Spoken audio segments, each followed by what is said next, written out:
umiinom yung mama ni Zimba. Eh, papasaya ang antak. Kita na pa ni Maxi, oh. Pag hindi, kasama ko tatay ko. O din, di 3 yun. 5 yun, Zimba. Nakakatawa yun! Nakita ko na naman itong antak na ganito ni Bench. Kaya si Jake Queen ang BFF mo. Hindi naman ganon. Naghahanap ka. Gusto nito niya!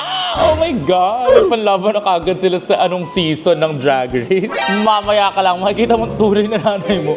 Ah! Laplaban! Ah! Laplaban! Mas magaling yung alak ko! Tama na yun! Gano'n.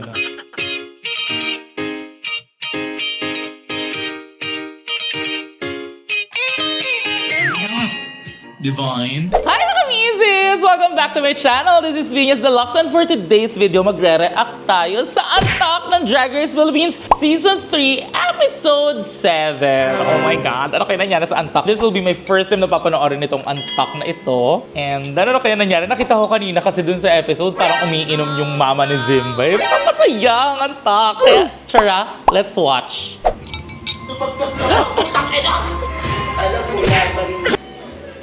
Ang galang-galang nila Angel, oh, tingnan mo. Kayo dyan, mama, papa, di ba? At kami may inuman. Di ko, may papa ko excited talaga siya uminom. May gusto niya na talaga uminom. So, bigay na natin. Salat yung pulutan sa'yo. Cute! Ayun, niyaya ka pala yun. Nakakatayon! Ayun, inaya ko yung jowa ko mag-inom kasi isa to sa mga bonding namin. Ang cute naman ng bonding, inuman. Kakaparehas kanya ng costume. Tapos, we're able to cheers all together. Ay, ang saya. Pati yung mga parents, no, may inom. The moment that we were all together, Alam mo, during Untucked, the atmosphere felt like home. It felt like everyone was finally back home. Even Actually, parang party, oh, para may inuman, di ba? Reunion. everybody feeling. Tapos ang host na bahay, sila Maxi, kasi nandun yung parents. Kapagpahinga niya pa. Bye, Mike! love you, bye-bye! Ano ba yan? Inaantay ko pang magmaoy yung mga nanay eh. Di ba, mas magaling yung alak ko! Yung mga ganon, sayang, walang ganon. Di ba, imagine mo kung may mga nanay, tapos nag-away, tapos yung mga anak, tama na yun. Gets ko kung bakit cheers to that! Cheers to that. Thank you, Absolute. Bakit anong mangyari here? In fairness, ramdam yung happiness nila nga. Please, you may now rehearse your lip-sync song. Class 5 minutes, you may now rehearse. Hindi talaga to si 5 Minutes Girls. Mataray to sa personal eh. Pa-switch siya dito. Ay, matampuhin. Anyways, girls, good luck to us. Kaya inaasar siya ng mga queens kasi pag walang camera, okay, ano, mga bakla, ganun yan. Iba yung pinapakita ni Mama Rem sa ano ha. Alam ko na, ako na naman yung mag-lip sync. Pero happy pa din ako kasi kasama ko lumalaban yung baby ko. Nilalaban ko to para sa kanya at para sa akin. Iana Binakay, siyang Tuesday. Popstar Bench, sa Sheo. Alam ko sa sarili ko na ginawa ko lahat, pero hindi ako yung nag-stay. Siguro, dito na nag-e-end yung journey ko. Siguro ganun talaga ang buhay. Hindi naman talaga natin masasabi kung saan tayo dadalhin ng tadhana. Ang humble pa rin yung bench, di ba? In fairness. Here we go again.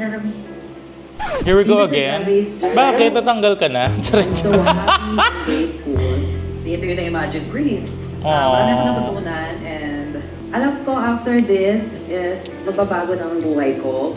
And sana kahit hindi ko man mas na-discover ko na mas kailangan mo pang maging styled. And ayun nga yung mga nakuha ko sa ibang queens. Oo. Iba kasi talaga yung performance sa outfit sa runway eh. And napansin ko yung mga looks ni Bench na ginagamit niya sa runway, mas pang-perform. Kasi ganun ang kalakaran sa mga bar. Hindi man ako ganun nagdingding dito sa Drag Race. But I know I will rise and shine again. Malay nyo sa All Stars. Malay nyo mas pasabog na yung mga outfits ko doon. Yes. Takin mo, Maxi. At least nasasubo mo na si BJ. Oy, oy, oy. Maxi Alos Garabak.